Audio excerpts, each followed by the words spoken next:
aqui na Livraria da Vida.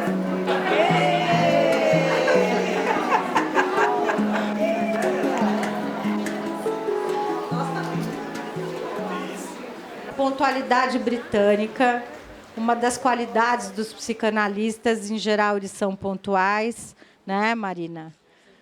Não sei se os Soto Zen budistas também são pontuais, né? Então, a gente hoje conseguiu e está conseguindo começar pontualmente, apesar da chuva.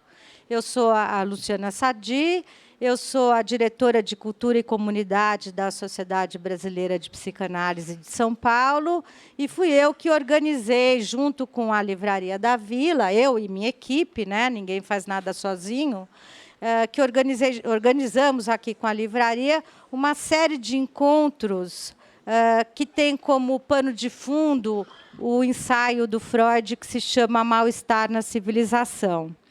E a gente, a partir desse ensaio, nós tomamos alguns temas que são tratados no ensaio para que a gente possa fazer um debate atualizado. Os temas são mais ou menos recorrentes nas vidas humanas, eu diria. É um pouco como a música clássica, tem 7 notas, mas a gente consegue tocar coisas incrivelmente diferentes. Nós escolhemos aqui algumas notas. A primeira nota hoje é religião. A gente começa conversando sobre religião. O Freud, nesse ensaio, Mal-Estar na Civilização, ele começa o ensaio falando da religião. E ele fala de uma forma muito bonita. Ele tem uma discussão com um prêmio Nobel, que era amigo dele, o Romain Rolland. E o Romain Rolland fala que ele tem um sentimento oceânico com o mundo, que ele tem um sentimento que ele pertence a algo maior e que ele faz parte de algo maior. E o Freud vai denominar isso de sentimento oceânico, vai falar que isso está na base de todas as religiões, né? Esse sentimento de fazer parte de algo maior, e depois ele ainda vai tratar disso falando do desamparo humano. Que nós nascemos muito desamparados, a gente passa uma vida de desamparo, e a ideia de que tem algo maior ou algo que possa nos proteger ou até dar um sentido para a vida é uma das ideias que ele vai falar da importância da religião. Mas ele também não só vai falar bem da religião, também faz críticas à religião, principalmente a religião que está institucionalizada e que usa esse desamparo, usa esses sentimentos do homem para poder cometer algum tipo de abuso sobre o homem, não é? Porque quanto mais vulneráveis e mais desamparados a gente está, mais abusáveis e abusados também somos. Estou aqui só fazendo uma introdução, esperando chegar, a gente foi pontual, mas agora, então, eu queria apresentar para vocês, né, a monja Coen. Ela é da ordem Soto Zen, estou aprendendo, né? E aqui do meu outro lado está a Marina Bilen, que é psicanalista da sociedade, vem pensando algumas questões sobre religião, também já escreveu um pouco sobre esse tema, e é por isso que ela está aqui. É uma companheira de longa data minha, pelo menos.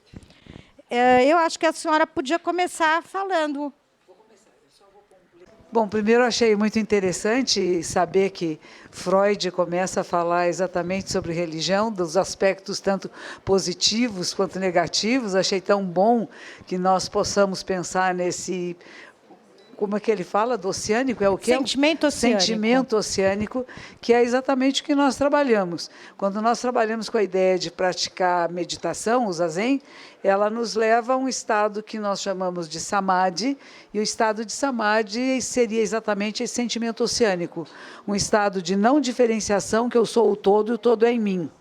Não é exatamente a crença em uma deidade. No budismo nós não temos conceito de Deus, mas nós temos essa percepção de que somos a vida da Terra e que estamos todos interligados, interconectados, e isto dá uma mudança muito grande na maneira de nos comportarmos no mundo.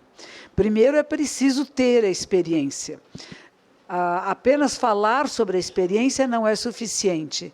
Então, fazemos práticas e retiros, quanto mais longos, melhores, onde ficamos em silêncio, olhando para uma parede branca, que é olhar você para você. Não há estímulos, esse é o Zen, não colocamos música, não tem imagens, e não tem ninguém falando coisa alguma. Eu tive uma das minhas professoras, a superiora no meu mosteiro, ela dizia que o retiro mais severo é aquele que é silêncio absoluto. E a pessoa, às vezes, quando alguém está sentado em meditação, eu vou até convidar vocês a fazer um minutinho dela, quando a gente está sentado em meditação, a postura física é muito importante. E quando esses retiros, que são absoluto silêncio, não tem ninguém corrigindo a postura. Porque quando sentamos, alguém passa, e passa de tempos em tempos na sala, se você vai caindo para um lado, ou caindo para o outro, ou se vai curvando as costas, alguém passa e corrige. E ela diz, o mais severo é quando não há correção. Porque quando não há correção, o seu corpo vai ficando exausto. Se você não ficar numa postura que seja correta, a sua coluna vertebral vai começar a doer, as costas, a musculatura, e vai ser muito desgastante. Mas chega um momento em que nós mesmos somos capazes de realinhar o nosso corpo, e ao realinhar o corpo, nós realinhamos a mente, porque não estão separados. Começo a perceber quem eu sou e como estou. E não é que eu seja sempre assim. E aí nós percebemos que somos momentos de manifestações muito diferentes umas das outras. E que tudo isso faz parte daquilo que é chamada a mente humana. Então, nós estudamos a mente através da própria mente. Não observo de fora, alguém fora de mim, mas sou eu que observo o próprio eu. E por isso nós dizemos, tem que ter a transcendência do que talvez Freud chamasse de ego. Alguns falam que o Zen quer matar o ego, nós não queremos matar, não, gostamos dele. É nosso amiguinho e companheiro. Nada a ser morto nem exterminado. Mas como conviver e perceber quando é que nós estamos tomando atitudes, pensamentos e maneiras de ver o mundo através de uma coisa que nós podemos chamar do eu menor. O eu que só pensa em si como se fosse separado. E eu costumo dizer, nós não temos uma tesourinha com a qual eu possa me recortar da realidade e dizer, aqui estou eu, e aí estão vocês, e o mundo está lá, e estou separado. Para nós, isso é um pensamento falso, que nós vamos chamar de delusão, não de ilusão. A ilusão seria, por exemplo, eu acredito no mágico, e o mágico tira da cartola um coelhinho, e eu falo, nossa, como que ele fez? Eu não vi, mas eu sei que é mágica. Se eu acreditar que do nada surgiu um coelho, eu estou deludida. Eu acredito naquilo que é falso, que dá a impressão que é verdadeiro, mas não é. E isto é uma coisa de nós.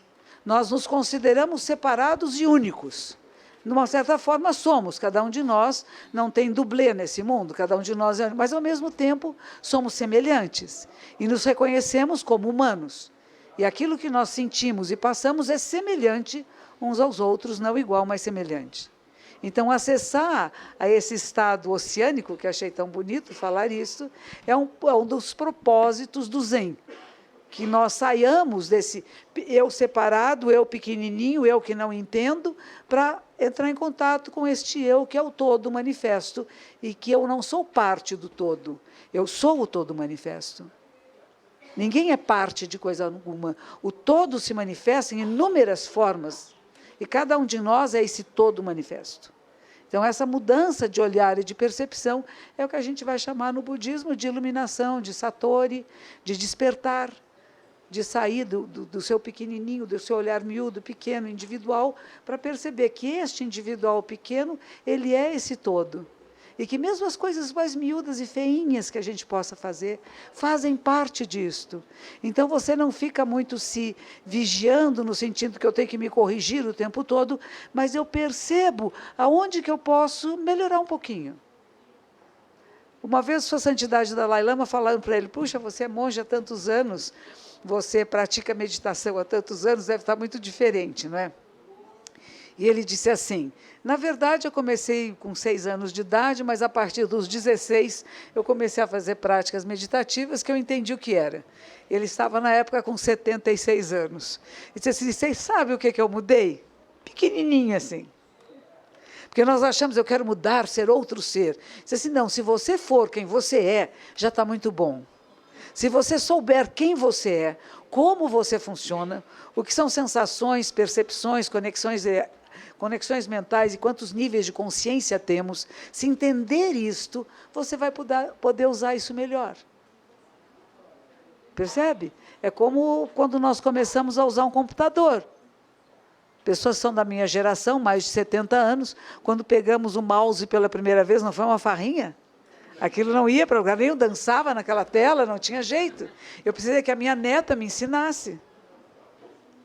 E a mesma coisa, quando eu começo a observar a mim mesma, eu não me entendo direito, esse mouse vai para todo que é lado, e parece que não tem jeito, eu não posso meditar, porque eu sou uma pessoa muito agitada, essa história de autoconhecimento, eu não consigo conhecer nada, e de repente você vai aprendendo, e para isso nós precisamos de pessoas que nos orientem. Meditação não substitui terapia. Não é uma expressão que disseram outro dia, gostei muito, não é aspirina e não é cura para problemas psicológicos, psiquiátricos, não é terapia, não é de jeito nenhum. É um processo de autoconhecimento levado dentro de nós somos uma instituição zen budista, que vai falar do budismo que vem desde Shakyamuni Buda na Índia, há 2.600 anos atrás. Então, nós temos certas regras e parâmetros que seguimos, por isso é chamado de religião, mas nós não temos a pretensão de fazer nenhum tipo de cura, nem física, nem mental e nem social. Mas, ao mesmo tempo, a pessoa, tendo uma mudança de perspectiva e de olhar, ela pode até perceber quando é que ela precisa de um apoio, quer seja de uma psicanalista, de um psiquiatra, para melhorar a sua questão pessoal e individual. Então, isso nós recomendamos, inclusive, porque há pessoas que confundem, né? Então, se eu for meditar, eu vou estar livre de todos os problemas? Não. Até escrevi um livro, O Sofrimento é Opcional, que fala um pouco sobre isso, né? Depressão, que existe tanto agora, não é que não existe tanto agora, sempre existiu, a gente não chamava de depressão, né? A gente pensar no romantismo, por exemplo, que é aquele pessoal que morria de tuberculose porque meu amor não me quer. O que vamos falar dos povos indígenas que nem puderam ser escravizados porque ficavam doentes, passavam mal, ficavam tristes. Os negros que vieram da África para cá, chamado banzo, lembram que morriam de banzo, de tristeza, de depressão. Depressão não é a doença de agora, é uma coisa que sempre existiu, nós ficamos tristes. Nós perdemos o encanto pela vida. E por quê? E o que fazer? Então, aí temos correntes diferentes de como lidar com isso. O que a meditação faz, e aí entra o Zen, que é um pouco disto, é de dizer, você percebe que está entrando num redemoinho, e se tiver ainda a condição de procurar ajuda. E se não tem, que alguém por perto possa orientar e facilitar. Porque não há nada, nenhuma razão pela qual matar ou morrer. Não há por que cometer suicídio. Hein? Ouviram bem? Não se matem. Minha recomendação desta noite, religiosa, não se matem, não cometam suicídio. Vocês todos vão morrer, é garantido. Aliás, nós todos vamos, é garantido. É só um pouquinho de paciência, de treino, porque às vezes está difícil, está chato, não queira jogar tudo fora. Espera que passa. Isso é um ensinamento religioso. Não há nada fixo nem nada permanente. Está ruim, está horrível, não tem jeito, quero morrer. Não, a gente fala, morra para a ideia que você tem de você, para a ideia que você tem do mundo. E nós dizemos que nós sentamos numa almofada, diz assim, você tem que sentar nessa almofada e morrer, para aquilo que são conceitos, ideias que você tem da realidade, para tornar-se essa realidade, para você ser quem você é, sem tantos julgamentos, e perceber como a nossa mente é maravilhosa, ela é incessante e luminosa. Então, em vez de ficar olhando só as partes, a sombra, você vê que onde tem sombra, há luz. E tem uma frase que eu acho tão bonita, tem muito a ver com a cultura japonesa, em que vai dizer, quão mais brilhante a lua, mais escura é a sombra do pinheiro. São pares que vivem juntos. Então, eu não evito um, não escolho um nem o outro, mas sou capaz de observar ambos. Mas faço escolhas. E essas poucas, talvez 5% de habilidade de livre-arbítrio que possamos ter, aonde usamos, como e em que lugar escolhemos, né? Então, para eu falar mais um pouquinho do Zen e do budismo, eu queria convidá-los a fazer 1 minuto de zazen, de meditação. A gente senta da metade para frente da cadeira, com pés em paralelo. É bem rapidinho, é só uma fragrância. Aí sentimos que estamos sentados nos isquios, que são os ossos debaixo da bacia. A gente até move um pouquinho só o tronco da esquerda para a direita, para encontrar o eixo de equilíbrio. E o corpo... Não, em pé, vou te explicar já. Aqui tem uma turma grande sentada. Foi boa a sua pergunta. Aí você sente que tem alongamento da coluna vertebral e alongamento da cervical. Quem está em pé, pés em paralelo, a uma certa distância para dar equilíbrio. Pé muito grudado um no outro, a gente fica frágil. Separa um pouco os pés e o joelho um pouquinho flexionado para você não cair de jeito nenhum. Aí balança um pouquinho o tronco da esquerda para a direita e o corpo naturalmente para no centro. Aí sentimos o alongamento da coluna vertebral, o quadril encaixa, alonga a coluna e a cervical, que chamamos a parte nobre do nosso corpo, ela segura uma cabeça de 5 a 6 quilos, você encaixa o crânio na cervical. Ao fazer isto, o queixo fica paralelo ao chão. Então, quando eu falo de alongar a cervical, que é essa parte aqui, o queixo fica paralelo, ela não vai para baixo e nem para cima. E nós temos um alongamento da coluna vertebral, como se houvesse um fio de prumo puxando do cocuruto da cabeça para o céu.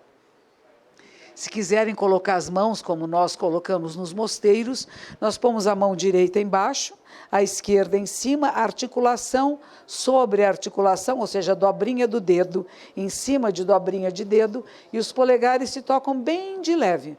E isso coloquem no seu colo. Nós que estamos em pé, vamos apenas deixar as mãos onde for confortável o suficiente para não ter pressão nos ombros. E agora vamos fazer um pequeno exercício respiratório. A inspiração é passiva. Deixamos o ar entrar e vamos soltar pela boca, abrindo a glote, fazendo um som. Eu vou mostrar e depois vamos fazer juntos. Inspiramos.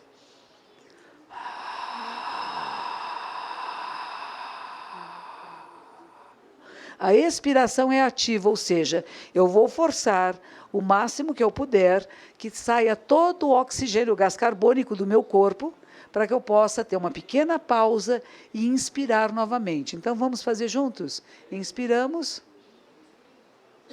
soltamos.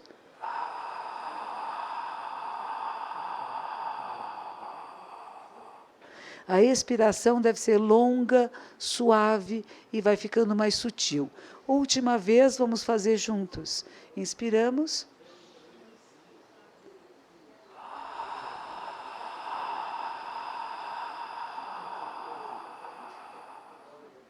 Fechamos os lábios, colocamos a ponta da língua no céu da boca, atrás dos dentes frontais.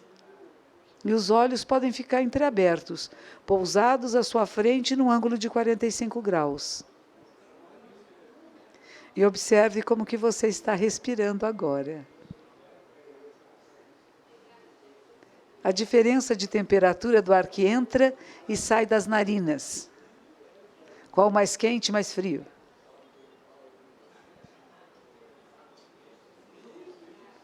Ouvimos todos os sons, próximos e distantes, e as pausas e os silêncios.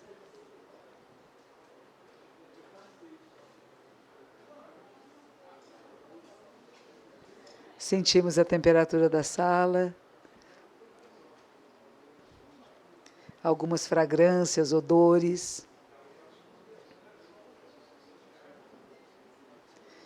Na pele podemos perceber a diferença das partes descobertas para as partes cobertas por roupas, calçados, objetos. Podemos até sentir a textura, talvez, de algum desses tecidos. E agora vamos observar a nossa mente, se há pensamentos ou não pensamentos.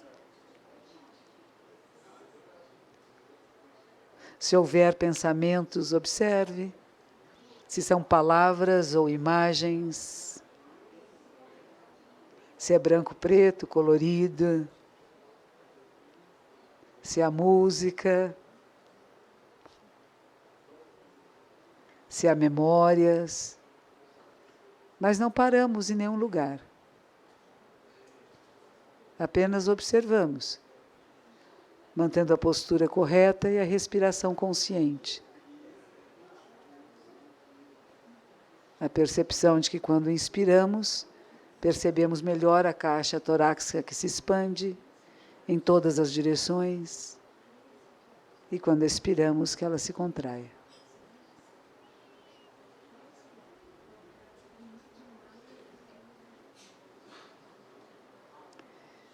E voltamos a atenção à respiração nas narinas. A diferença de temperatura do ar que entra e sai.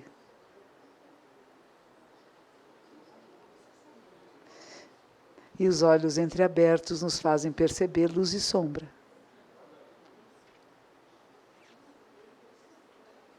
E podemos colocar as mãos palma com palma e agradecemos. Nós sempre agradecemos a vida do céu e da terra, que nos permite encontrarmos-nos. Uma introdução. Muito bonita, muito obrigada. Isso está funcionando? Tá, né? Agora a gente vai ouvir a Marina e depois a gente vai... Estamos aqui abertos para as perguntas e para trocar ideias, tá bom? Bom, boa noite. Em primeiro lugar... Bom, primeiro, obrigada, Monja Coen, por me fazer uma pequena meditação e me acalmar um pouco da ansiedade de estar aqui.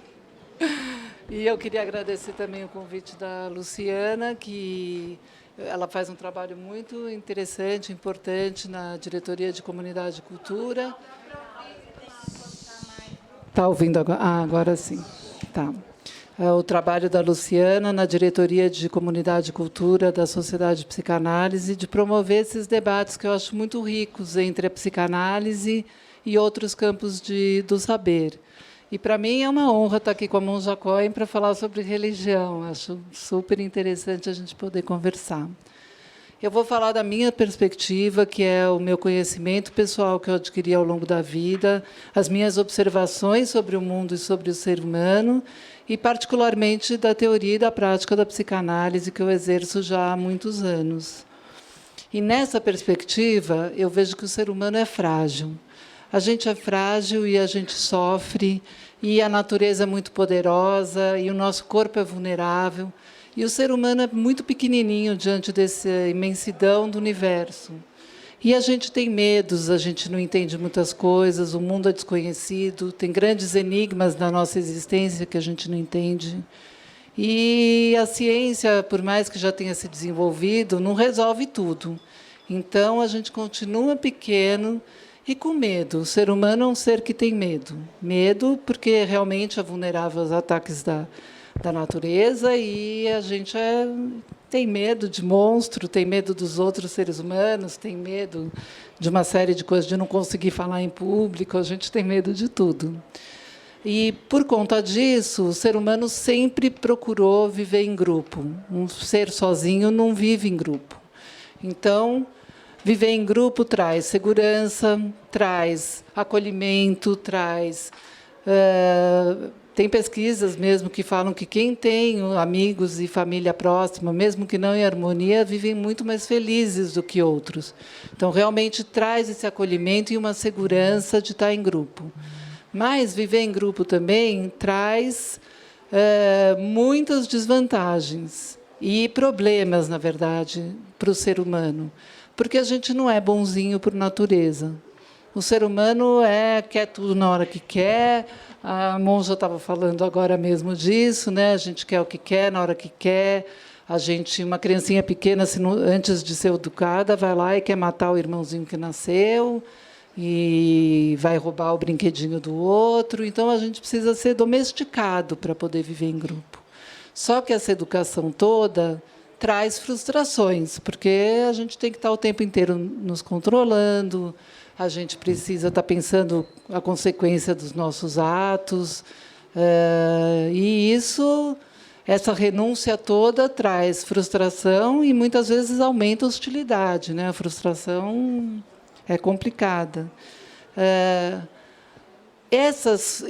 Claro que a gente também tem impulsos amorosos, que a gente também ama, a gente quer proteger os outros, a gente quer cuidar, a gente tem muito prazer em ser solidários e ter essa companhia e ajuda mútua nos grupos. Mas esses conflitos entre as forças construtivas e as destrutivas são parte constitutiva do nosso psiquismo. E a gente está sempre procurando um equilíbrio. A religião entra aqui. Eu vou primeiro falar da religião de modo geral, para depois conversar com a monja, né? A religião tem uma função civilizatória importantíssima na história da humanidade. Ela teve tempos que a Igreja Católica aqui no mundo ocidental dominava e era o grande quem regulava realmente as relações entre os seres humanos e né, governava a gente.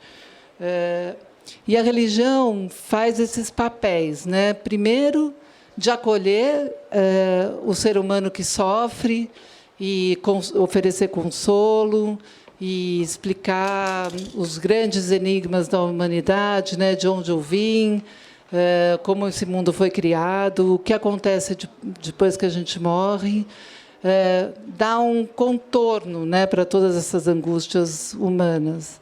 E todas as religiões que eu conheço também impõem, né, regras de conduta para os humanos, para regular essas relações.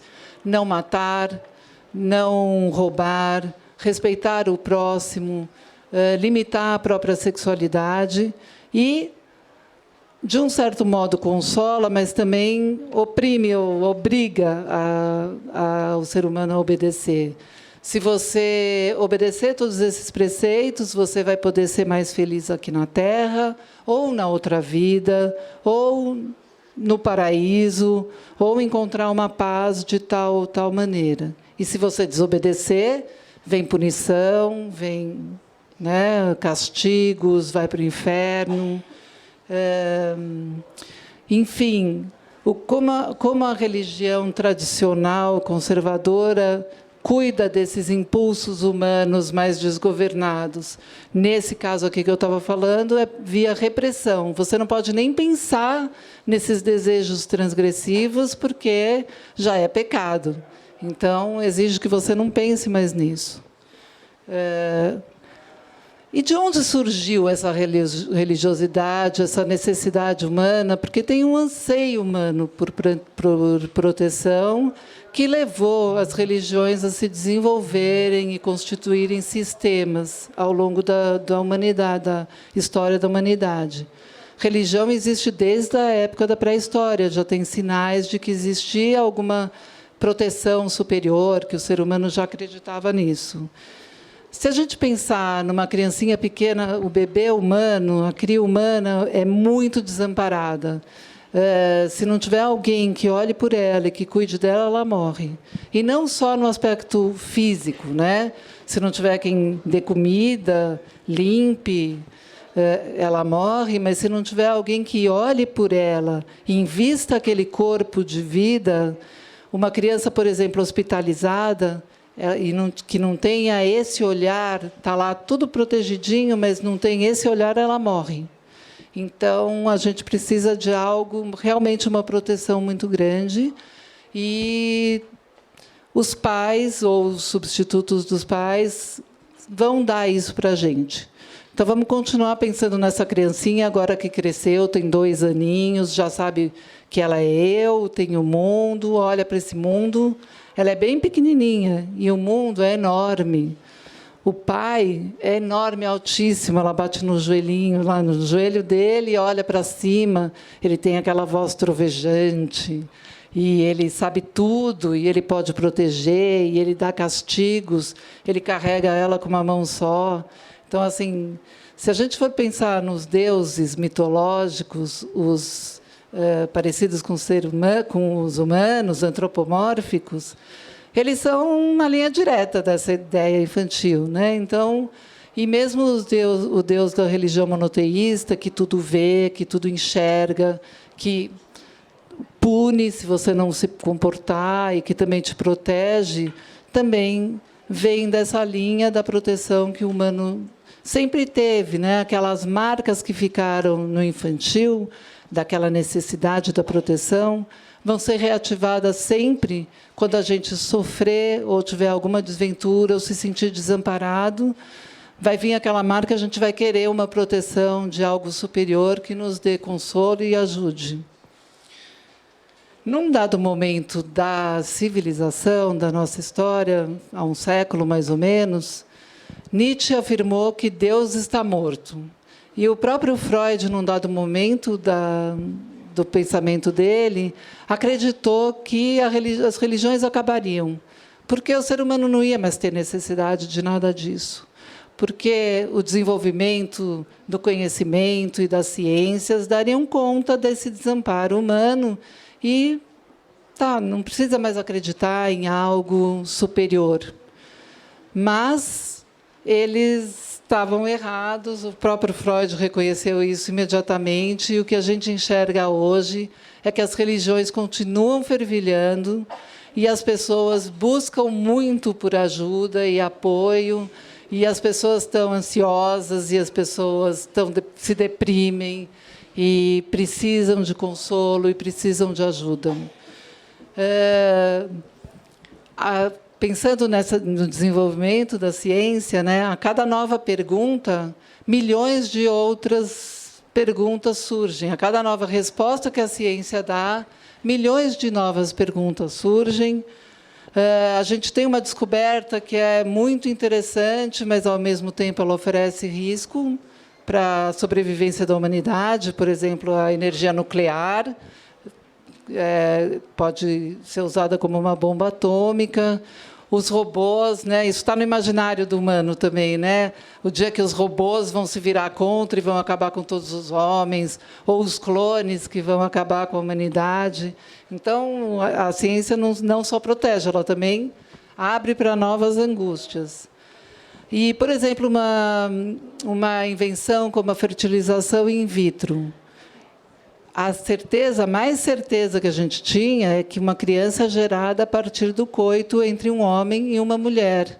E agora, não precisa mais disso. Teve muito desdobramento a partir dessas descobertas e desse desenvolvimento. A gente vê novas configurações familiares surgindo de modos totalmente diferentes que a gente imaginaria. Mesmo todo esse questionamento a respeito do binarismo de gênero, não tem mais certeza, nada mais. Homem é homem, mulher é mulher, a vida é assim e assim a gente seguirá. Pelo contrário, nosso tempo atual contemporâneo traz muitas incertezas ainda, aumentou a complexidade e os seres humanos, novamente, aqueles que não conseguem aguentar toda essa liberdade ou ter recursos para isso, se voltam novamente para algo que contenha e dê mais segurança. A gente assiste, de um lado, o movimento da direita no mundo crescendo e a direita pegando poder, aqui no Brasil e no mundo todo, e mesmo as religiões tradicionalistas conservadoras que estão agora no poder também, e a gente está assistindo esse crescimento. É perigoso isso, porque para você acreditar numa verdade que está escrita num livro e naquela verdade lá, que me disseram que a gente precisa negar muita coisa da realidade. É uma obediência cega que é pedida nesse sentido, que gera alienação e perda da possibilidade de pensar. Mas isso é uma outra conversa, né? Agora eu estou aqui com a monja e nós duas, de alguma maneira, tratamos com o sofrimento humano, né? É uma tarefa, a minha tarefa é essa, e a sua também acredito que tem muito a ver com isso. E a gente tem coisas em comum. A monja, o budismo, né, prega isso de encontrar a verdade dentro de si. Nós não vamos acreditar nessa verdade dada lá fora só porque alguém falou que tem que acreditar. A gente vai procurar dentro da gente, dentro da nossa alma, as nossas verdades, o nosso eu, como a gente funciona. A monja já falou tudo disso, e na psicanálise é uma coisa do mesmo jeito, acontece. Também é a partir da busca pessoal, de se conhecer, que a gente vai encontrar algum caminho. Para as duas, a gente precisa de ter fé. Fé que, se você seguir os preceitos do budismo, você vai atingir um estado de paz. E, na psicanálise, se você seguir esse caminho, você vai poder encontrar um jeito melhor de viver, um equilíbrio melhor para a sua vida. Mas temos diferenças, né? Obviamente. Para a psicanálise, o que eu entendo do budismo, e a monja acabou de falar isso mesmo, é que você vai, de alguma maneira, olhar para aquilo para as tentações e para esses desejos sensuais, os prazeres sensuais do ego. Você vai admitir que eles existem, você vai levar em conta que o teu funcionamento e como você é, mas você vai deixar de lado. Você vai afastar do teu pensamento para poder se sentir e sentir essa unidade com a natureza e com os seres que nos rodeiam. Ou seja, é uma quase espécie de uma dissolução do eu no mundo, que te traz paz e felicidade e mais harmonia entre você e o mundo. Na psicanálise, não. A gente admite que, primeiro, a gente sempre precisa do outro. Então, uma análise já está embutido que tem um analista que vai estar lá com você, podendo te dizer aquilo que você não consegue ver em você mesmo, né? Que é todos os processos inconscientes e o funcionamento inconsciente que leva a gente a ter um comportamento e fazer coisas que nem sempre são aquilo que a gente gostaria de fazer, mas a gente não entende por quê. Aquilo sempre se repete, sempre acontece. Então, na análise, a gente precisa desse outro, e a gente também acha que sempre vai existir um conflito. A gente sempre vai estar em conflito, na dualidade entre nós mesmos, nossos instintos, nossos valores e o mundo, a realidade daquilo que é possível ou não realizar, daquelas vontades que a gente tem dentro. E então, no budismo, pelo que eu entendo, tem como se fosse uma espécie de anular esses instintos, deixar de lado, esquecer deles, afastar. E na psicanálise a gente toma tudo isso para a gente, para pensar e ver como a gente vai se virar melhor nessa vida a partir disso que nos move, né? Os instintos são vida, mesmo que sejam agressivos, eles são vida. Então, a gente vai vendo o que acontece com a gente, vai tentar modificar um pouco o jeito da gente viver, arruma outro trabalho, percebe que precisa de outro tipo de amizades, ou a gente vai afrouxar um pouquinho a moralidade para deixar algumas coisas que estão lá muito reprimidas saírem e a gente poder ter um pouco mais de paz e harmonia de acordo com a gente. Então, acho que é isso o que eu tinha para falar, e agora a gente pode debater. Vamos assim passar para as perguntas. Eu vou pedir para quem quiser fazer pergunta levantar a mão. Eu provavelmente não vou conseguir ver todo mundo. E falar o nome. Quem está perguntando, se apresentar para a gente saber quem é, tá bom? Me incomodou bastante a expressão fé. Eu acho que nós precisaríamos mexer melhor com essa palavra, porque se o budismo não é uma religião como o catolicismo, bem claro, na psicanálise, por que fé no profissional? Eu não consigo absorver esse entendimento do senhor, por favor. Eu vou Porque aqui ninguém, eles não estão ouvindo aqui em cima. Ele disse que se comoveu, ou se incomodou com a palavra fé, que ele entende na religião, mas a fé, para o psicanalista, ele queria entender melhor isso. Traduzir direito? A fé não é uma crença, é fé. É acreditar que, se você seguir esse caminho, se você se entrega numa análise, ou o próprio analista acredita que aquilo vai ajudar, aí pode dar certo. Ninguém faz uma análise sem acreditar que aquilo pode ajudar. É nesse sentido. Você precisa ter essa fé mesmo. Acreditar não é uma crença no poder absoluto ou em outra verdade, mas que esse processo te leva a poder viver melhor. É nesse sentido que a gente fala. Eu acho que no budismo nós também falamos sobre isso. Tem que ter confiança numa tradição e num sistema. E se não houver entrega, não acontece. Se eu vou, por exemplo, ter uma relação com você, que seja, que vamos ser amigos, mas eu não confio em você, eu não vou desenvolver uma amizade verdadeira. Então, essa entrega, essa confiança de que estamos juntos à procura de alguma coisa em comum e que estamos seguindo uma tradição que não fui eu que criei, mas que eu vi que dá resultados há muitos séculos e que funciona, então é nisso que eu acredito, e nisso que eu aposto, e é nisso que eu me entrego. Isso também para o budismo. E a gente tem que lembrar um pouquinho que antes de Freud, muito antes da psicanálise existir, eram os monges e os religiosos que eram os conselheiros espirituais, ou vamos dizer, de tentar fazer o ser humano compreender a si mesmo. Não só no sentido de reprimir, mas entender quem é você. Quem é você, ser humano? E qual é o seu papel nesse universo, né?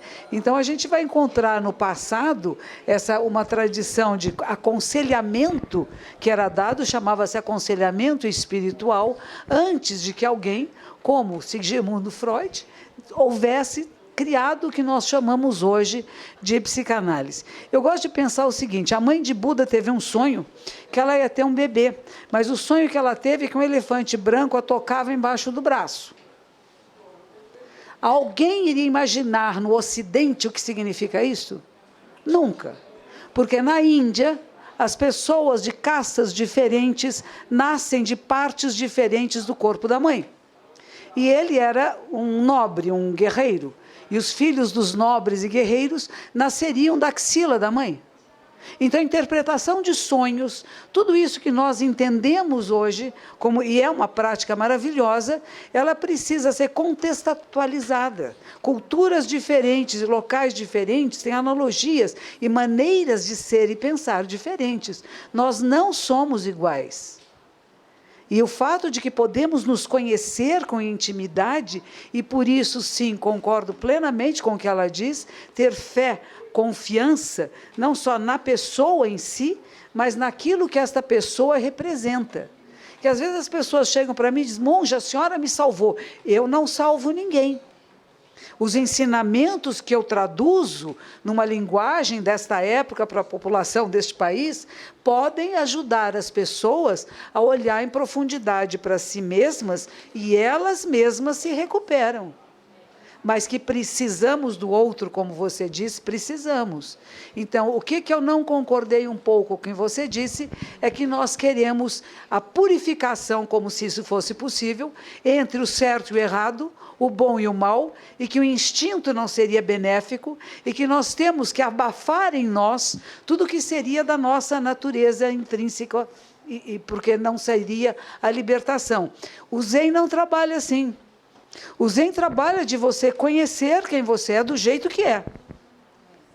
Não é que você tem que ser outra pessoa, e nem que eu tenho que esconder os meus instintos. Você é o que você é. Mas é adequado no grupo social no qual você está, nas circunstâncias em que você está. Isso é um crime? Ou não é? Podemos falar até de pedofilia. Se nós vamos falar com antropólogos, na nossa origem de humanidade, fazíamos sexo todos com todos. Com nossos filhos, netos, avós, era uma baguncinha danada. Era todo mundo com todo mundo, ninguém achava bonito nem feio, era. E nós fomos viver juntos e começamos a criar regras de convivência. Então, agora, nós tratamos um pedófilo como uma pessoa muito doente e que precisa ser tratada. E existe cura, aliás? Acho que não. Não Quase existe. nada nessa vida existe cura. Então, Não, mas existe uma melhora. Por exemplo, o que a psicanálise faria com uma pessoa que sofre ou que tem a tendência da pedofilia? Então, mas aí entra no terreno das perversões. Da quê? Das perversões. Perversões. São pessoas que negam, rejeitam a realidade, de alguma maneira, para satisfazer o seu instinto. Ela rejeita as proibições. E esse impulso é muito forte nela e dá um prazer muito maior do que a gente imagina, porque é uma coisa que escapa à civilização, assim, né? Uma coisa civilizatória. Entende? Então é muito difícil a pessoa, se é alguém já muito pedófilo, vai ser difícil ele parar de ser, né? Muito bem. eu tenho outras experiências, mas depois a gente... Ali... Bom, boa noite para todo mundo. Meu nome é Eliseu Lima e tenho 34 anos. Eu sou da Zona Norte de São Paulo. E acontece o seguinte: primeiro que eu fui criado, meus pais são de uma igreja evangélica talvez ela seja única em conservadorismo. A Igreja Pentecostal Deus e Amor, do missionário Davi Miranda, falecido. Mulher não pode usar calça, por exemplo. Vai pro inferno mulher que usa calça, é sério. Então eu fui criado nessa igreja. Seguia todos os preceitos da igreja. Orava, jejuava, dizimava, até dizimava, ofertava, evangelizava, enfim. Como eu fui criado. Só que em junho de 2007, eu sofri um acidente de trabalho. Nesse acidente de trabalho, foi um traumatismo craniano encefálico grave. Eu perdi 30% da massa encefálica e fiquei 9 meses em coma na UTI respirando por aparelho. Período do qual eu não me lembro nada. Eu sei porque eu tenho os relatórios médicos. E hoje eu faço tratamento psiquiátrico, tomo antidepressivo, tomo estabilizador de humor. Enfim, a religião, a pergunta para Coen. Eu deixei de acreditar, eu tentei, já frequentei templo espírita na Casa André Luiz, se não me engano, já tentei igreja católica, eu me tornei um ateu de coração, sabe? Não é uma brincadeira, de coração que eu digo, porque não é que eu acho que Deus, Alá, Buda, Iemanjá, Exu, enfim, não existem. É que é de coração. Você não acredita mais? Eu não acredito mais mesmo. Então, eu já tentei. Hoje eu sigo apenas os preceitos. A doutora disse, você tem que crer, você tem que acreditar. Ter fé também é necessário. Não, eu só faço o psicólogo ele segue o Lacan, o que ele entende de Lacan. Ele não é muito fã, falando essas palavras, não sou muito fã de Freud. Ele falou bem assim, eu sigo Lacan. Então a pergunta é, o que eu posso fazer diante de toda essa história? Deixa eu te contar uma coisa. Para voltar, para seguir para ter um Deus. Eu vou dizer, ele está perguntando como é que ele faz para voltar, porque ele não acredita em mais nada. Ele teve uma experiência muito grave de um desastre, de um acidente de trabalho, perdeu massa encefálica, ficou 9 meses completamente sem nenhum conhecimento do que aconteceu com ele nessa época. E quando ele retorna à vida, ele que foi criado por uma família de uma tradição muito conservadora do protestantismo, ele de repente diz, eu não acredito em nada mais disso. E não acredito mesmo, ele diz, eu sou ateu de coração. E aí, no que acreditar, como é que eu volto a acreditar em alguma coisa? Primeiro eu quero dizer uma coisa, Buda não é Deus e não tem nada a ver com deidade. Buda é um ser humano. Buda significa um homem que um dia teve uma experiência mística e que vai ser chamado aquele e aquela que acordou, que despertou. Despertou o quê? Para a verdade, para a realidade, para o caminho. E tanto que ele dizia, o que eu falo, se você achar bom, use. Se não achar, jogue fora. Você não vai ficar doente, não vai acontecer nada ruim para você. É apenas uma maneira de que eu, assim como Newton percebeu quando caiu uma maçã, que existe uma coisa chamada lei da gravidade, este homem, há 2.600 anos, não é o primeiro nem o último, existem infinitos Budas, tantos quanto grãos de areia. Ele tem a percepção de quais são as leis que regem a vida e a morte. E ele vai dizer, não existe nada fixo nem nada permanente, não tem um eu fixo e permanente. A Índia acreditava em Atman, uma alma fixa e permanente. Eu disse, não tem nada fixo e permanente. Tudo está num processo incessante de transformação. Nós somos a vida da Terra e do Sol, do planeta, do sistema. E não existimos uns sem os outros. Estamos todos interligados, interconectados. O que você faz, fala e pensa, mexe na trama da existência. Como que você quer mexer nisso? No começo, nós não sabemos que estamos mexendo. De repente, fala, o que você fala, faz e pensa, mexe na trama da existência. Não só sua pessoal, como de todos os seres. Então, eu não tenho uma adoração a Buda. As imagens que nós temos no altar simbolizam um ser humano, qualquer um de nós, com a capacidade de despertar. De sair de um pensamento pequenininho, que eu não vejo muito, de um pensamento que sou capaz de ver com um pouquinho mais de amplidão o que me cerca e quem eu sou. Não temos conceito de Deus. Não temos. E por isso alguém diz, não é uma religião. É religião, sim. Mas não é uma religião monoteísta nem politeísta. E acreditamos, sabe no quê? Se eu for falar de verdade, no DNA humano, na mente humana e no DNA humano. E, ao mesmo tempo, dizemos que a mente deve ser mais temida que cobras venenosas e assaltantes vingadores. Você, não é outro, você. Esta mente deve ser temida, porque ela nos prega peças.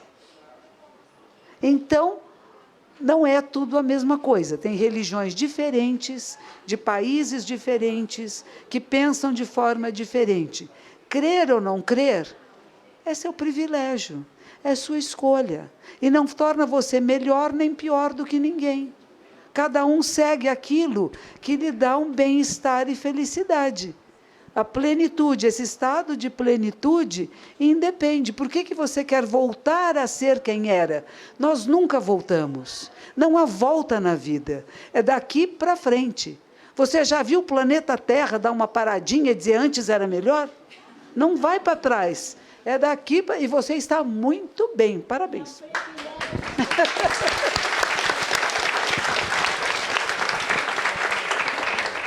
Tem uma pessoa aqui em cima que quer...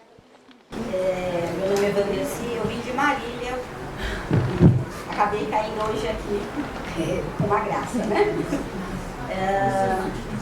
Esse ano, 2019, está um ano de tanto quanto pontos baixos, parece, né? E eu acho assim, há um grande problema, é uma falta um pouco de equilíbrio, talvez, e com tudo que está acontecendo, se a religião ela pode ajudar ou às vezes camuflar, porque assim, um período tão instável de tantas coisas ruins acontecendo, né? E a religião, olha, isso está desestruturando tudo. Então é aquilo, a religião passa a ser a solução, né? Onde a gente consegue esse equilíbrio entre a psicanálise que você está tentando resolver a infinidade de desastres acontecendo, né, vamos dizer assim, porque está muito instável, mas eu queria saber se da religião, enquanto poder, vou falar uma palavra que não é o que eu queria usar, manipulador, né, olha, né. Não. Ela está perguntando, ela queria saber se a religião tem esse poder de diminuir um pouco o caos, porque ela vê também a religião trazendo caos, né? Ou ela utilizando o caos em nome dela. Agora, eu te faço uma pergunta de qual religião? Porque eu vejo uma diferença entre as religiões orientais e as religiões ocidentais. Né? Quando a gente fala em espiritualidade, ou as religiões orientais são um pouco bem diferentes das religiões ocidentais. Você está falando das religiões ocidentais. Tá. Deu para entender, né? E você está fazendo a pergunta para toda a mesa aqui? Tá bom. Quer responder, Marina? A religião a religião, nesses moldes que eu estava falando, da ideologia e de uma crença numa verdade absoluta, eu acho que aumenta o caos, porque está negando uma realidade que a gente está vendo aqui, de uma complexidade enorme no mundo que a gente está vivendo. Nada mais é simples, cada vez está mais complexo. E a religião que fala que tem que ser daquele jeito, ela corta a nossa possibilidade de viver no mundo que a gente está. Então, eu acho que a espiritualidade resolve mais nessa questão de dar um alívio, porque você para parar. Você está ansioso, você pode parar um pouco, respirar e pensar melhor que causa é esse e onde eu me coloco aqui dentro. E a psicanálise também, que a hora que você está muito aflito, como que é isso, homem, mulher, ou toda essa possibilidade, a liberdade enorme que a gente tem hoje para tantas coisas, tem até uma obrigatoriedade de ser livre, né, e de poder experimentar tudo. E a psicanálise pode ajudar você também a ver até onde você pode ir, o que você está querendo, afinal. Então, ela ajuda você a viver dentro da tua constituição com esse mundo caótico que a gente encontra. Eu acho que há interpretações religiosas diferentes. A gente está falando, quando ela perguntou de que religião, ou o que nós chamamos por religião, né? Então, existem várias correntes, tanto no cristianismo, como no budismo, como no judaísmo, como nos grupos muçulmanos. Todos temos várias correntes diferentes. E há interpretações muito diferentes dos próprios textos sagrados. E algumas pessoas que levam isso de uma maneira que afasta da realidade, que quer transformar aquilo que é e quer mascarar o que é. E aí vem um pouquinho do que você diz, de querer manipular a mente das pessoas. E, como quem diz, não se questione porque é assim mesmo e faça só o que eu estou mandando. Nós pensamos o contrário, que é preciso questionar bastante. E se nós pensarmos em místicos cristãos como Eckhart, na época, foi quase como se expulso da Igreja Católica, porque todo o pensamento dele não combinava com aquilo que se dizia na época. Então, nós vamos encontrar os grandes místicos de todas as tradições que acessaram o mesmo lugar. Então, nós temos dentro das religiões, e tanto faz chamar de espiritualidade ou religião, pessoas que vão à procura verdadeira. Eu quero saber, me diz que isso é isso, mas é mesmo? Mas o que eu estou sentindo, o que é? E a sociedade como está, como é? E não vou pôr um tampão em cima, de fica quieto, põe isso embaixo do tapete, porque incomoda e você não deve ser incomodado. Você tem que ser alegrinho e feliz, seja com o que estiver acontecendo. E eu acho que isso não é um caminho, pelo menos não é o caminho que eu escolhi. E o fato de eu escolher uma tradição espiritual, ela teve a ver comigo, porque é uma tradição que me faz questionar. Tem um grande fundador nosso no Japão, chama Mestre Dogen, do século XIII, e que ele conduz você sobre uma maneira de pensar. Quando você fala, entendi, ele destrói isso e diz, não é. E ele dá outro olhar. E quando você fala, bom, agora eu entendi, ele diz, também não é isso. E qual é o seu olhar? Então, ele nos provoca a pensar. E não nos dá respostas prontas, dizer o mundo é assim, assado, e você tem que se encaixar nisto. Nós não encaixamos mais. Mas o que aconteceu com a democracia liberal, e agora eu vou falar um pouco daquele autor que escreveu Homo Sapiens, Homem-Deus. Não é lindo ele? Maravilhoso. Maravilhoso, que ele naquele 21 coisas para o século XXI, o que ele vai dizer? Nós ficamos desapontados com a extrema-direita, que seria o caso do nazismo na época, ficamos desapontados com o comunismo da Rússia naquela época, a União Soviética, então escolhemos a democracia liberal, que, como dizia Churchill, entre todas, nenhuma delas é boa, é a menos ruim de todas. E ele diz, concordo com isso, mas ela tem que ser melhorada. Só que estamos desapontados com a democracia liberal. E aí voltamos a quê? A patriotismo e a militarismo. Por quê? E vamos pegar religiões que nos diz, isto pode, isso não pode, porque ficamos com medo de tomar decisões sozinhos. Ficamos com medo, e ela volta a dizer que o medo é uma força muito forte em nós. Imagine, você é livre de escolha, que pavor. Quando alguém escolhe para mim, quando alguém decide para mim, é muito mais fácil. Eu não sou responsável por isso, porque eu estou seguindo a minha tradição, eu estou seguindo o que alguém me disse, mas não, você escolhe.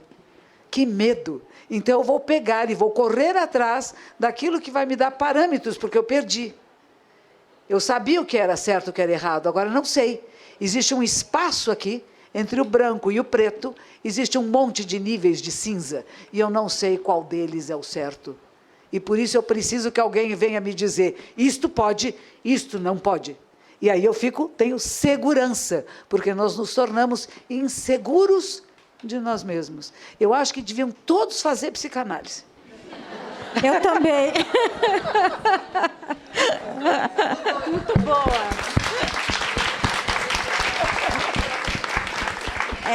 Assim, a gente está meio quase que em cima da hora, então tem mais 4 pessoas que querem fazer perguntas.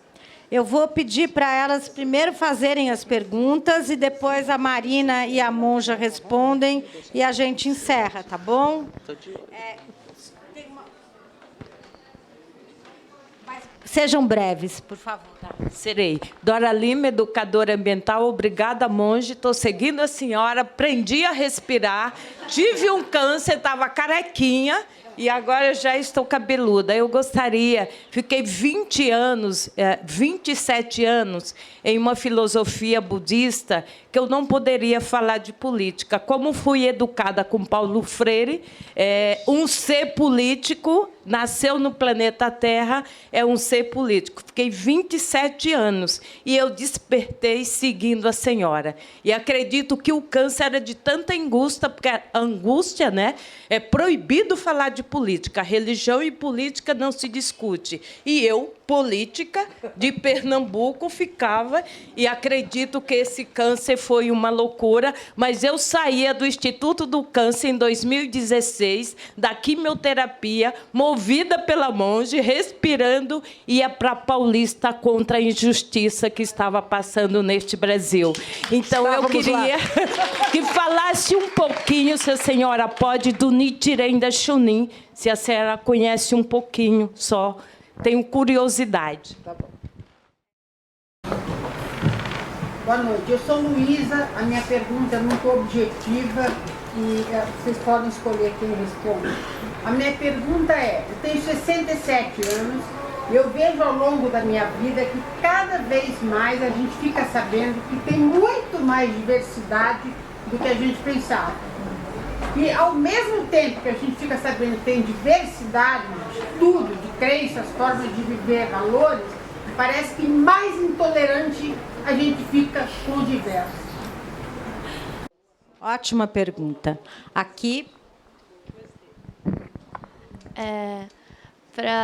Para você que é da psicologia, você deve saber que a análise do comportamento é separada em 3 níveis de seleção, que é a filogenética, a ontogenética e a cultura.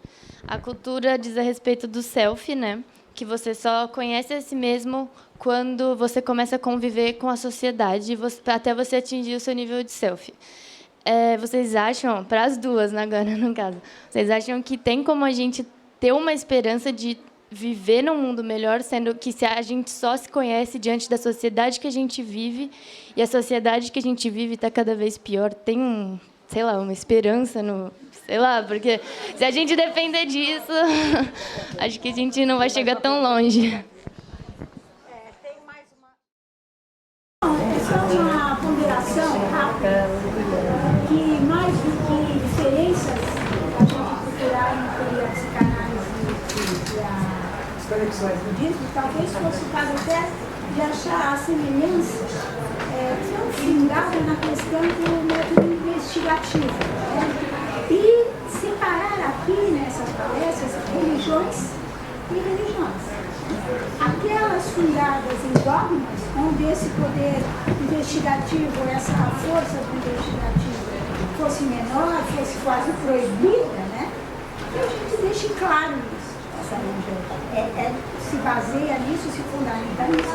E a outra, que me parece, é muito mais pontos de integração entre a psicanálise e o budismo e achar diferenças, seria mais rico buscar. Só traduzindo, ela está falando que ela observa mais pontos de convergência entre psicanálise e o budismo, o Soto Zen, estou aprendendo agora, não é? Do que divergências, e que é importante a gente separar, quando fala em religião, de que religião nós estamos falando. E tem mais uma última pergunta, e eu passo a palavra para a Marina e para a Monja Cohen. Tá, boa noite. O meu acho que é mais que uma pergunta, talvez seja uma forma condensada de entender um pouco esse diálogo aqui entre psicanálise e meditação. Basicamente, eu acho que assim, um grande mal-estar hoje entre nós é em relação à linguagem, a forma, talvez, agressiva, em forma de ataque, né, através de um aparelho tecnológico, no qual tem o nome eufone, ou seja, ele virou uma parte de você, mas no qual não é humano. E, ao mesmo tempo que ele não é humano, o alcance da palavra dele é muito amplo e machuca tanto quanto uma palavra dita olho nos olhos. Bom, enfim, eu estudo psicanálise, sou café com leite ainda, também já meditei, já procurei diversas religiões, isso eu estou falando um pouco da minha experiência pessoal, e, obviamente, eu vejo um paralelo distante de uma da outra. O primeiro é o financeiro, o primeiro o mais relevante, né? Porque a psicanálise ela é maravilhosa, e uma vez as pessoas me perguntaram, e aí, Carol, você está tão mudada, o que aconteceu com você? Você encontrou Jesus? Eu falei, não, foi o capeta mesmo. Porque, realmente, foi assim, eu procurei várias religiões e não foi ele que eu achei.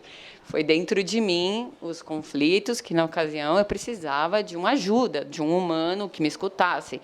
E é evidente que os humanos precisam de uma escuta, né? Todos falam um pouquinho de si próprio. Bom, aonde eu queria chegar com isso? Assim, acho que tem algumas religiões que são mais acessíveis e também promovam, digamos, um desenvolvimento de se autoconhecer. E, enfim, se vocês quiserem falar alguma coisa, porque eu acho que o mais importante talvez seja a palavra. Tá ótimo. O significado, não sei, algo nesse sentido. Obrigada. Você começa? Pode ser. Queria responder a pergunta da hostilidade, da violência, né? Do aumento da violência nesse mundo de hoje. Se a gente aumenta tanto a diversidade, pode tantas coisas, de onde vem essa hostilidade, essa violência toda? É justamente da angústia que desperta, você não tem mais certeza de nada, né? Pode tudo, e aquele diferente que faz coisas e assume coisas que você, até alguma coisa você gostaria de ser também, mas você não consegue, tua moral não permite, a imagem que você quer transmitir não permite. Isso você fica com muita raiva e muito ódio e quer destruir aquele outro. Ou um outro que ameaça, né? Que vem para ameaçar, porque ele vai dominar o teu mundo todo certinho e bonito como você conhece, e vem esse outro bagunçar e te tirar das tuas certezas e gerar esse caos que tudo pode, tanta coisa pode. Então, a violência é despertada, esse ódio ao outro, ao diferente, que me questiona e me tira do meu lugar de conforto. Eu acho que vem por aí. E a tua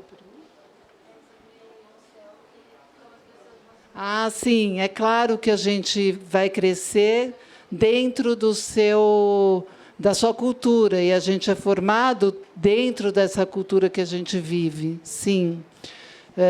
Mas dentro dessa cultura, você também pode questionar muitas coisas. Você não é obrigada a aderir a tudo, a acreditar em tudo, porque todo mundo é, sei lá, patricinha, você não tem que ser, né? Você pode também se destacar um pouco de tudo que você está vivendo em volta e escolher modelos do que para você também é importante. E você pode sair, não totalmente, mas você sai de alguma maneira daquilo que você não gosta e rejeita desse mundo. Mas você é formada dentro daquele universo. Então, você vai sempre estar formada, não dá para escapar muito disso.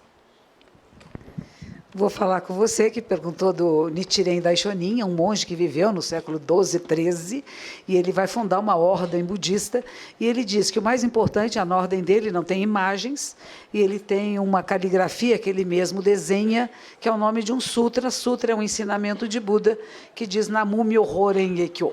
Namu Myoho Renge Kyo é honra suprema ao Sutra da Flor de Lótus da Lei Maravilhosa, e que seria um dos últimos ensinamentos de Buda, onde ele fala coisas interessantes. Ele fala de uma mulher que se torna Buda, numa geração em que apenas homens se tornavam Budas. Então, ele é o primeiro a dizer que a mulher pode ser um Buda. Ele vai falar também do arrependimento, da importância que, se você se arrepender, ou seja, a metanoia, eu percebo a minha falta, e aquilo que não foi benéfico que eu fiz, pensei ou falei, e eu posso me transformar. Não é pedir perdão, mas é uma transformação que acontece dessa autorreflexão de qual é a minha atitude, meu pensamento e a minha fala, que não foi benéfico para mim ou para o mundo à minha volta. Nichiren Daishonin era socialmente muito envolvido. Ele representava a sociedade que estava surgindo de comerciantes, e muitos deles não sabiam nem ler e escrever. E ele dizia, mesmo sem ler e escrever, vocês podem dizer o nome do sutra, e ele vai trazer incríveis benesses a vocês. Então, eles rezavam Namu Myoho Renge Kyo, Namu Myoho Renge Kyo, e muitas coisas boas aconteciam, porque acontecia de ensinar, dar foco e propósito na vida. Muitas manifestações têm sido feitas por grupos relacionados com o Namu Myoho Renge Kyo, inclusive nos Estados Unidos, eles andavam vestidos de branco, tocando um tambor e indo contra as fábricas de armas nucleares, por exemplo. Eles iam fazendo reverências até o chão o tempo todo e se envolvendo muito na vida da humanidade, na vida política, social e econômica. Então, é um grupo que está envolvido profundamente. Tem um grande monge que está no finzinho da sua vida, agora no Vietnã, chamado Thich Nhat Hanh, em que ele disse, nós falamos em budismo, falamos em engajamento social. Se é budismo, é engajado socialmente. Queremos que todos os seres despertem e que todos tenham suficiente. Não há ninguém para ser excluído do nosso universo. Não há um melhor do que o outro. Não há um superior ao outro. Temos que acessar a mente da equidade. Equidade. São valores equivalentes. Não somos iguais, mas equivalência da vida. Paulo Freire, que maravilha, nos ensina a ler a realidade. Não é ler muitos livros ou entender muitas coisas, mas ler o que está acontecendo. Isto é que o budismo se propõe a dizer às pessoas. Acorda e veja o que está acontecendo. E o eu, só existe o self, quando você forget the self. Como é que você... A frase principal do nosso fundador é essa. To study the Buddha ways, to study the self. Com S minúsculo. To study the self is to forget the self. Nós temos que estudar o self com o eu grandão. O self que somos nós, que é relação, inter-relação. Por isso a palavra que a gente põe nova no dicionário é interser. Ninguém existe sozinho. Então, estudar o eu é esquecer-se. Estudar o grande eu, o nós, o que somos. É esquecer-se do euzinho, deixar ele um pouco de lado. Não é matá-lo, mas ir além dele, a transcendência. E por isso a palavra é importante. O que nós falamos e como falamos. O que estamos jogando no mundo, através do que ela fala, o eufone, né? Eu isto, eu aquilo, eu acho, eu penso. e você sair um pouco deste lugar e ver o que realmente pode ser benéfico para o maior número de seres. Não aquilo que beneficia um ser individual e separado, mas como que o que você faz, fala e pensa pode beneficiar o maior número de seres. Então, o que você está jogando no mundo? Que palavras você está dizendo? Eu falava muito palavrão, sabe? Eu fui jornalista que trabalha com a palavra, só fala palavrão, é engraçado isso. Que nem você falou, né? Somos a favor compreendemos tanta diversidade, somos tão intolerantes à diversidade. É a mesma coisa. Trabalhava com a palavra e não usava a palavra de forma adequada. E um dia eu resolvi, não vou mais falar palavrão, pronto, não quero mais. Resolvi que não vou mais falar. Foi muito difícil. Muito difícil. Parei de falar palavrão, mas pensava. E aí parei de pensar palavrão. Mas aí é mais difícil, de vez em quando eles voltam. Mas a gente tem recaídas. Mas nós podemos nos treinar para o que a gente quiser. Para não ser manipulado por ninguém e não manipular ninguém. Aí é mais difícil. Eu não quero ser manipulado, mas eu lá, torcendo aqui. A pessoa que eu mais gosto, eu vou lá no pontinho dela e ela vai fazer o que eu quero. Se ela não gosta de mim, ela vai me odiar, mas está aqui na minha mão, ó. Você sair desse lugar é sair do que nós vamos chamar do eu menor, para entrar no self como simbólico desse eu maior, dessa percepção mais clara da realidade. Eu acho que trabalhamos juntos. Eu acho que a psicanálise e o budismo, eles não se opõem de forma nenhuma. É um trabalho que pode ser feito conjunto. Conheço muitos terapeutas que usam práticas meditativas.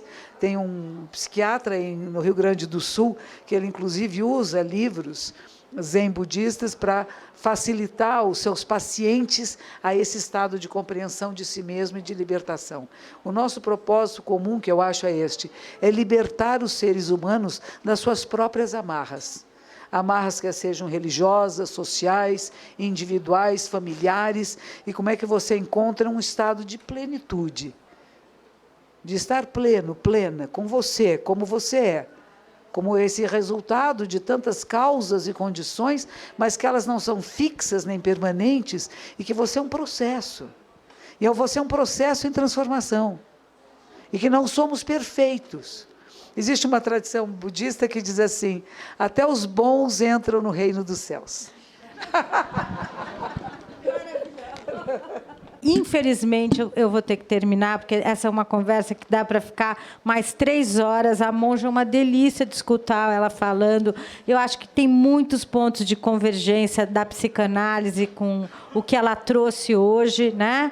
E que são importantes para nós não criarmos nenhum preconceito com a religião e com a espiritualidade, muito pelo contrário. A senhora não deve saber, mas tem um psicanalista que é assim, muito apreciado aqui na Sociedade Brasileira de Psicanálise de São Paulo, Bion. Ele nasceu na Índia. E ele trouxe, quando ele foi para a Inglaterra, menino, ele trouxe para a psicanálise muitos, não vou dizer conceitos, certas ideias que têm muita relação com quase tudo que a senhora falou hoje. E que nós, psicanalistas, de uma forma ou de outra, compreendemos, né? Que o nosso eu, o inconsciente devia estar no lugar do nosso eu, e várias outras coisas que a gente vai compreendendo ao longo da nossa formação também, né, Marina? Mas eu vou ter que, infelizmente, terminar a nossa conversa, agradecer muito a presença de vocês, as perguntas. Eu fiquei muito satisfeita. Obrigada, gente.